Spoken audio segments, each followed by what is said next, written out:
Hi guys, welcome to my channel update Ayurveda. आज हम लोग एक आयुर्वेदिक टॉपिक पढ़ेंगे जिसमें है पंचकर्म का परिचय, परिभाषा, महत्व एवं प्रयोजन और बहुत कुछ।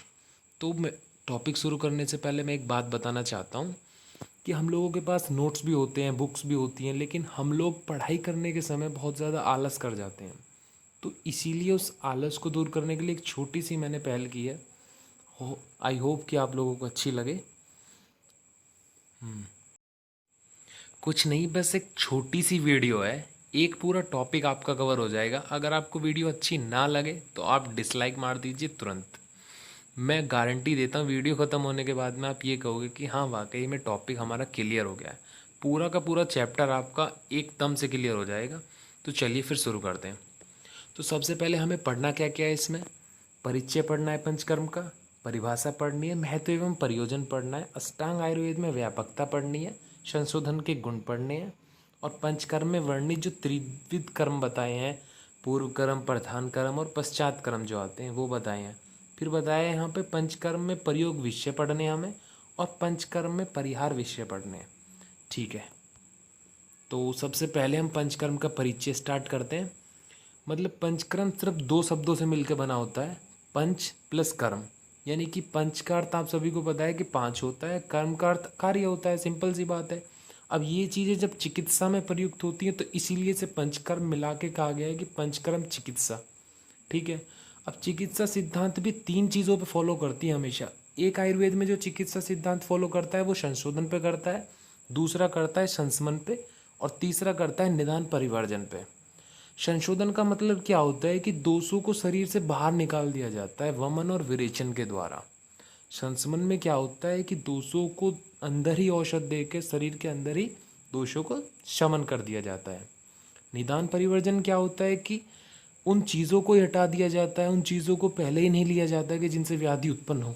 ठीक है, वो चीज़ें निदान परिवर्जन में आ जाएंगी। अब पंचक्रम में बताया गया है यहाँ पर कि पंचक्रम के परिचय में पंचक्रम श्रेष्ठ संशोधन उपचार है। क्यों?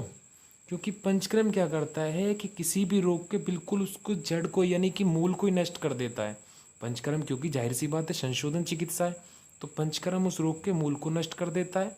दोष, विष, मल, इन सबको शरीर से बाहर निकालता है। मीन्स यह सीधी सी बात है कि हमारे जो अंदर दोष पनप रहे हैं उनको शरीर से बाहर निकालता है, अंदर शमन नहीं करता। इसलिए ये बेस्ट चिकित्सा है। तो यहाँ पर पंचकर्म की परिभाषा की बात कर लेते हैं। पंचकर्म की परिभाषा क्या है कि पंचकर्म एक ऐसी शोधन की विधि है जिसके द्वारा क्या होता है कि जो भी हमारे दोष बढ़े हुए हैं ना शरीर में, उनको और उत्कृष्ट कराकर शाखा से कोष्ठ में लाएंगे सबसे पहले। उसके बाद क्या करते हैं कि जो भी उनके आसपास का जो भी मार्ग है, यानी कि दोषों को बाहर निकालने का जो भी मार्ग है, वहाँ से दोषों को बाहर निकाल देंगे और शरीर में त्रिदोष फिर से वापस सामान्य अवस्था में कर लेंगे। यही है आपकी परिभाषा पंचकर्म की।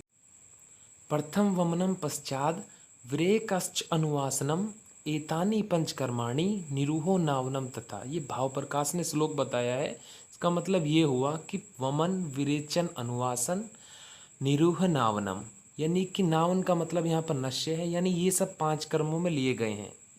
और उसके बाद सारंगधर ने यहाँ पर बताया है कि वमन, विरेचन, नश्य, निरूवस्ति, अनुवासन बस्ती, ये पांच बताए सारंगधर ने। तो वही चीज़ें हैं, दोनों में सेम है।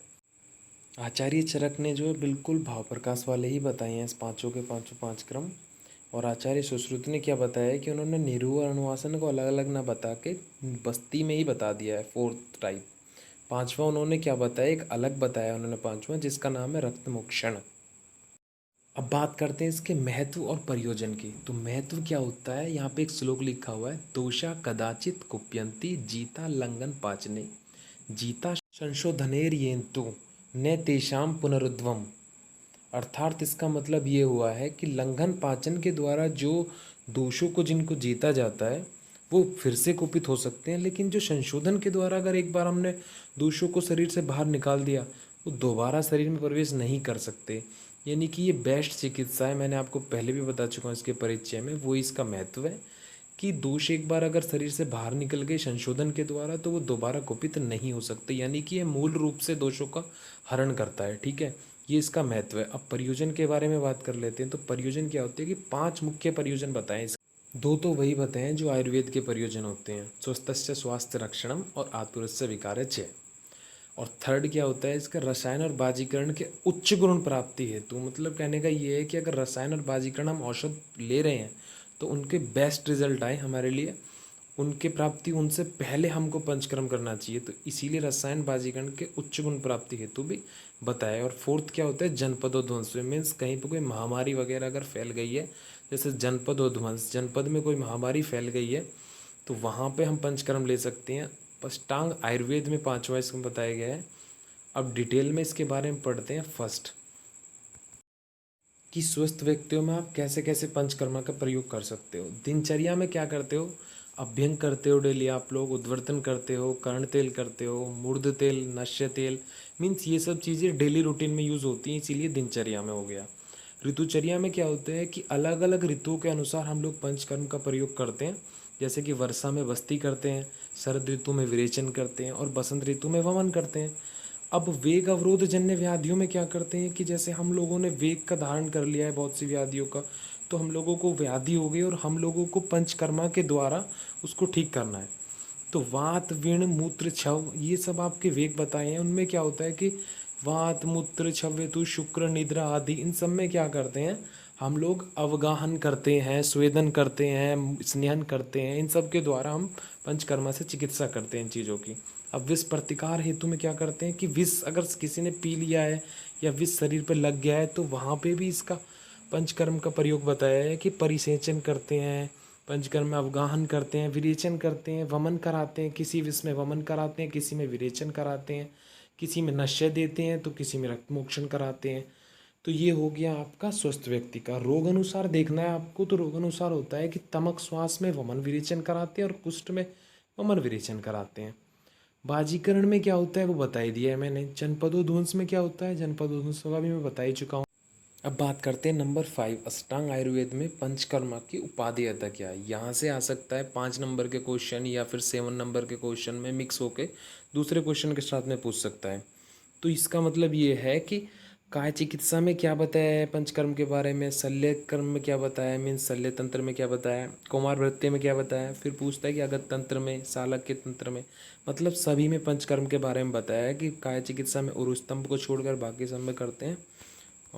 तो यहाँ पे शल्य तंत्र में आचार्य सुश्रुत ने बताया है कि जो शल्य कर्म को हम करते हैं वो 3 स्टेप्स में पूरा होता है, पूर्व कर्म, प्रधान कर्म और पश्चात कर्म, वही त्रिविध कर्म कहलाते हैं। कुमार वृत्ति में भी माता और बालक का संशोधन करना बताया है और अगत तंत्र में भी विष प्रतिशोधनार्थक हेतु बताया है और शल्य तंत्र में भी बताया है कि अंजन, नस्य, तर्पण, ये सब चीज़ें आप दे के रोगों की चिकित्सा कर सकते हो। तो अब चलते हैं आगे। अब संशोधन के हम यहाँ पर गुण पढ़ते हैं। तो संशोधन के गुण क्या क्या चीज़ होते हैं, मीन्स पंचकर्मा के जो गुण है वही संशोधन के गुण। अब पंचकर्मा ही संशोधन को कहते हैं, ये चीज़ें आप दिमाग में समझ लो अच्छे से। काय अग्नि तीक्ष्ण हो जाती है, मीन्स जो हमारी पाचक अग्नि है वो बहुत अच्छे से काम करने लगेगी। व्याधियों का शमन हो जाएगा, मतलब रोग दूर हो जाएंगे। और स्वास्थ्य की प्राप्ति होगी, मतलब व्यक्ति का जो स्वास्थ्य है वो और ज़्यादा अच्छा हो जाएगा।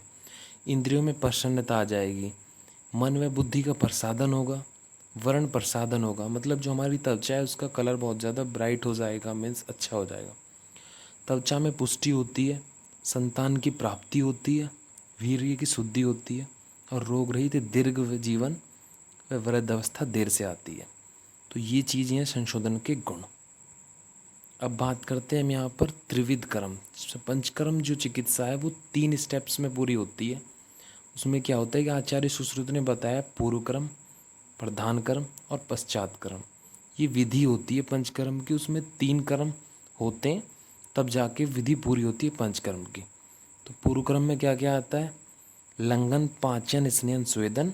और प्रधान कर्म में क्या आता है, वमन, विरेचन, निरुबस्ती, अनुवासन बस्ती और नश्य बस्ती। मतलब मेन जो काम है वो प्रधान कर्म है, उससे पहले जो तैयारी प्रिपरेशन करेंगे प्रधान कर्म को करने के लिए वो पूर्व कर्म में आ जाएंगे। और प्रधान कर्म को करने के बाद जो चीज़ें करनी है कि रोगी की व्यवस्था करनी है, रोगी के लिए खाने पीने की आदि धीरे धीरे खाने को देना है, वो संसर्जन कर्म हो गया। रसायन आदि कर्म देना है कि उसको बल वृद्धि करने के लिए, तो रसायन हो गया। और शमन जो चिकित्सा करनी है, मतलब कोई उपद्रव अगर हो गया हो तो उस उपद्रव को शांत करने के लिए जो चिकित्सा होती है वो क्या होती है, शमन चिकित्सा, वो पश्चात कर्म में आ जाएगी। अब आचार्य डलहन ने जो पूर्व कर्म बताए हैं वो बताएं आपके लंघन, पाचन, दीपन, स्नेहन, स्वेदन, वमन, विरेचन। इन्होंने क्या किया है कि सभी को पूर्व क्रम में ही रख दिया है। प्रधान क्रम में इन्होंने क्या बताया है, वर्ण का रोपण करना है और वर्ण का पाठन करना है। तो इन्होंने प्रधान क्रम आचार्य सुश्रुत से बिल्कुल ही अलग बताए हैं। और पश्चात क्रम जो बताया इन्होंने कुछ नहीं बताया। पश्चात क्रम में सिर्फ इन्होंने कहा है कि बलोग्नि को बढ़ाने वाली हमें चिकित्सा करनी चाहिए। अब हम लोग पढ़ेंगे यहाँ पे पंचकर्म प्रयोग विषय मतलब सिद्धांत, यानी कि ऐसा तो नहीं है कि हम पंचकर्म कहीं भी किसी भी रोग में कर सकते हैं। तो पंचकर्म करने का क्राइटेरिया होता है, अपने प्रिंसिपल्स होते हैं पंचकर्मा चिकित्सा के भी। तो बहुत ज़्यादा अगर दोष बढ़े हुए होंगे तो वहाँ पे क्या क्या रोग हो सकते हैं, अरुचि, स्थौल्य, पांडु, कोट, कंडु, आलस्य, कफ, पित्त का उत्क्लेशन, अतिपुष्टि, तब हम लोग यहाँ पे संशोधन चिकित्सा का प्रयोग करते हैं। अगर बहुत ज़्यादा दोष बढ़ गए तो सीधी सी बात है, दोषों को शरीर से बाहर निकाल के उनकी चिकित्सा हो सकती है। तो उसे ही बोलते हैं पंचकर्म, यानी कि फर्स्ट बहुदोष होने पे दोषों के तब हम लोग संशोधन का प्रयोग करते हैं। अगर मध्य दोष है, मध्य बल दोष है यहाँ पे, तो उसमें क्या होने पे क्या हो सकता है कि उत्क्लेश, अतिसार, विबंध, उद्गार, ये सब लक्षण मिल सकते हैं। उपाय क्या है कि इसमें सिर्फ हम लोगों को लंघन और पाचन कराना है। फिर भी मुख्य रूप से यहाँ पे सिर्फ हम पाचन ही कराते हैं। और अगर अल्पदोष हो गए तो उसमें क्या क्या चीज़ें मिल सकती हैं हमको, त्वक रोग, परमे, अभिसंधि, विकारों में, इनमें क्या करते हैं हम लोग सिर्फ लंघन कराते हैं। लंघन, उपवास, तृष्णा उपायों से ये लोग ये चीज़ें ठीक हो जाती हैं। तो अब हम लोगों को यहाँ पर क्या पढ़ना है, पंचकर्म में परिहार्य विषय या अष्टमहादोषकर विषय भी कहा जाता है, उनका त्याग करना है।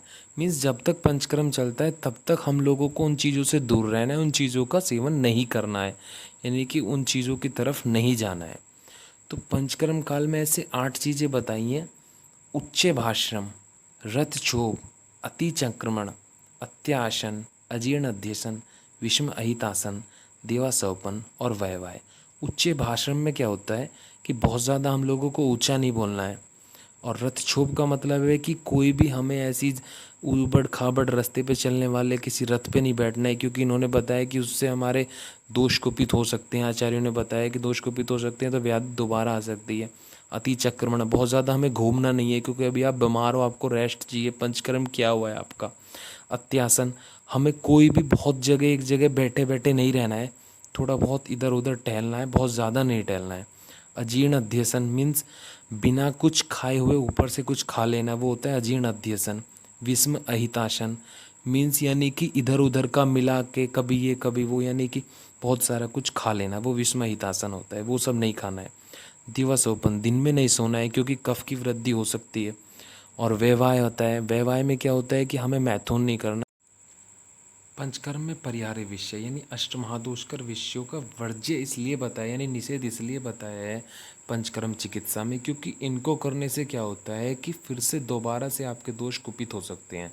तो स्पेशली यहाँ पे जो पश्चात कर्म होते हैं वहाँ पे इंडिकेशन एडवाइस ये चीज़ एक पॉइंट में हेडिंग भी होती है कि पंचकर्म में परिहार्य विषय, यानी कि ये इतना इम्पोर्टेंस रखता है। और ये 5 नंबर और 7 नंबर में भी आ सकता है गाइज।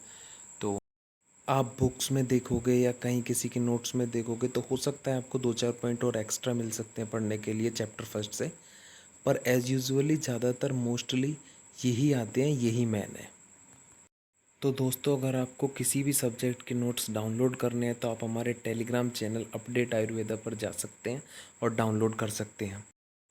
तो दोस्तों, टॉपिक हमारा ख़त्म हो गया आज का। मैंने कोशिश की अपने नोट से आप लोगों को समझाने की। तो अब बताइए आप लोग, अगर आपको वीडियो अच्छी नहीं लगी हो तो अब आप डिसलाइक कर सकते हो, पर मैं उम्मीद ये करता हूँ कि आपको वीडियो अच्छी लगी होगी। तो प्लीज़ वीडियो को लाइक कीजिए और सब्सक्राइब कीजिए हमारे चैनल को अपडेट आयुर्वेदा को। Thank you.